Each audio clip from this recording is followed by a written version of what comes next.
My dear friends, welcome to day 26 of our Lenten Pilgrimage with Christ in this year of grace, 2026.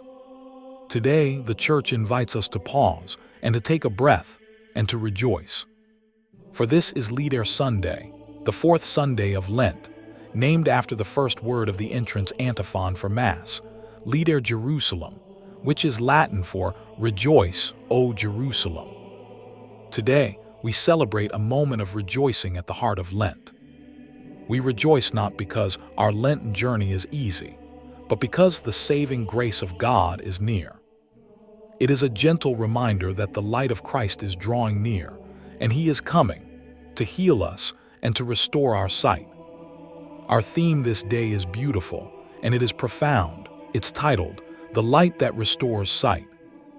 You will notice that there is a pattern woven through all of Scripture, a thread that runs from the first page to the last, and today, the Church holds it up for us to see. It is this: God does not see as the world sees. His vision penetrates where ours cannot, and His constant work in our lives is to open our eyes, to give us that true vision, to move us gently, patiently, from spiritual blindness into the glorious light of Christ. In our first reading today, from the first book of Samuel, we find the prophet on a mission.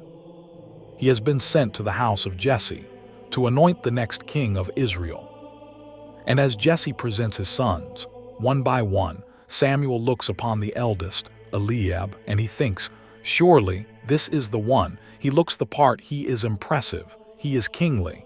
He judges by appearances, just as any of us would do. But then the Lord speaks to Samuel's heart, and His words are for us as well. Do not judge from his appearance or from his lofty stature, because I have rejected him. Not as man sees does God see, because man sees the appearance, but the Lord looks into the heart. That is the kind of God we serve, my friends. He is not dazzled by what we present to the world. He is not fooled by our masks, or our credentials, or our polished exteriors. No, He gazes deeply, tenderly into the quiet, hidden, vulnerable space of our heart, and there He chooses us. That's how He chooses the youngest son, the one overlooked, the one sent out to tend the sheep, the one whose own father almost forgot to call. This is David, the man after God's own heart, whom God had chosen all along. This divine pattern of seeing beyond the surface finds its most magnificent expression in the gospel today, the long, tender, and dramatic story of the man born blind. And here we must pay close attention, because we are in this story. We are every character in it. The disciples approach Jesus with a question, a theological problem. They see the man, and they see only a puzzle to be solved. Rabbi, who sinned, this man or his parents, that he was born blind? They see a case study, a topic for debate. But Jesus looks at this man, and He sees something entirely different. He sees a child of God, a vessel, a canvas upon which the works of God are about to be made visible. Neither he nor his parents sinned, Jesus says. He is so that the works of God might be made visible through him. And then, in a gesture that is so tenderly physical, so incarnational, Jesus kneels. He spits on the ground. He makes clay with His saliva, and He anoints the man's eyes. This is not a clean, distant miracle. It is intimate, it is messy, it is personal, and He speaks to the man, "Go, wash in the pool of Siloam," which means sent. So the man goes, he washes, and he returns, seeing. Oh, my friends, do you see what is happening here? The man's eyes are opened, yes, but that is only the beginning, because as the story unfolds, his spiritual sight deepens. He starts by calling Jesus, the man called Jesus, then a prophet, then someone who is from God, and finally, at the end, he falls to his knees and worships Him as Lord. From physical sight to spiritual recognition, from the clay on his eyes to the light of the world in his heart. But now, we must look at the others in this story, because this is where it becomes uncomfortable. The Pharisees, the religious leaders, the ones who could see perfectly well with their physical eyes, yet they descend, step by step, into deeper and deeper spiritual darkness. They are trapped. They cannot see the miracle because they are blinded by their legalism. This healing happened on the Sabbath. They are blinded by their fear of the people, fear of being expelled from the synagogue. They are blinded by their pride. Surely we are not also blind, are we? And this is the tragedy Jesus names at the end. If you were blind, you would have no sin, but now you are saying, we see, so your sin remains. The greatest darkness is the darkness that thinks it is light. And then St. Paul speaks to us in the second reading, and his words are like a gentle alarm clock for our souls.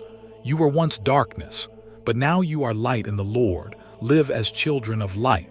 And he pleads with us, awake, O sleeper, and arise from the dead, and Christ will give you light.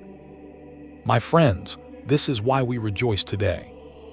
This is our Laetare joy, because Lent is our journey to the pool of Siloam. Christ, the one who is sent, stands before us even now, and he anoints our blind eyes through his word, through the sacraments, and he speaks to each of us. Go, wash.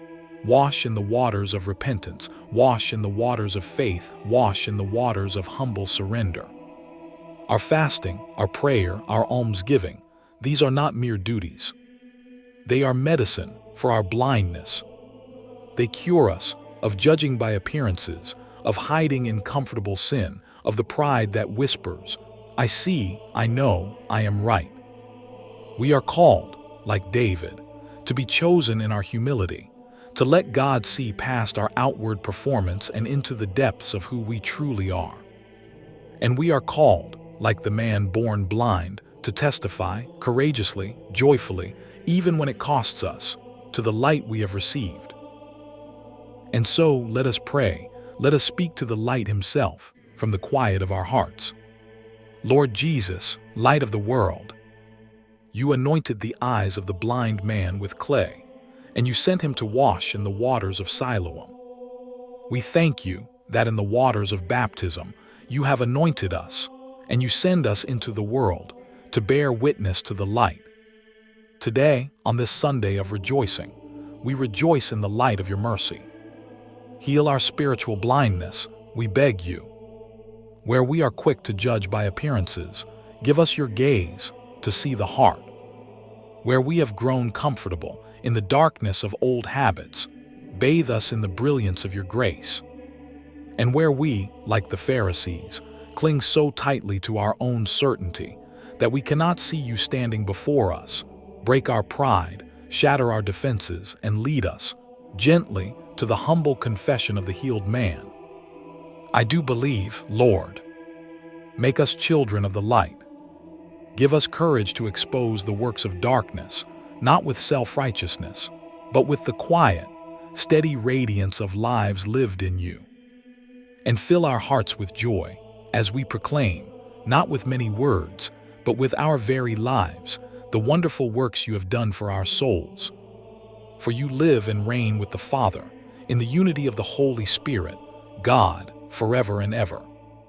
Amen. And now, dear friends, as we carry this grace with us, let me offer you 3 simple practices for the days ahead, 3 ways to let the light heal our sight. First, for your prayer today, ask the Lord for the gift of spiritual sight. Find a quiet moment and simply say to the Lord from your heart, Lord, what blindness in me do you want to heal today? What person, what situation am I failing to see as you see? And then listen, he will answer. Second, for your fasting, I invite you to fast from judgment. Yes, just for today, consciously suspend your initial judgment of anyone you meet or hear about. When you feel that quick thought rising, pause and ask God to show you their heart. And third, for your almsgiving, let your giving today be an act of bringing light. Find a way to support an organization that serves those the world so often overlooks, the disabled, the elderly, the imprisoned, the forgotten. Give not just out of duty, but as a statement of faith. that you are choosing to see them with God's eyes and to honor the dignity He has placed in them. My friends, as we continue our pilgrimage together, let us hold fast to this truth. We are all on the journey to the pool of Siloam, and the one who is sent is walking with us. He is anointing our eyes, He is leading us by the hand, and He is bringing us, step by step, day by day, into His marvelous light. May you know that light in your heart today. May it warm you, may it guide you, and may it give you cause for true Laetare joy. Go in peace, my dear friends, and know that you are loved. Until we meet again tomorrow, on day 27, God bless you. Amen.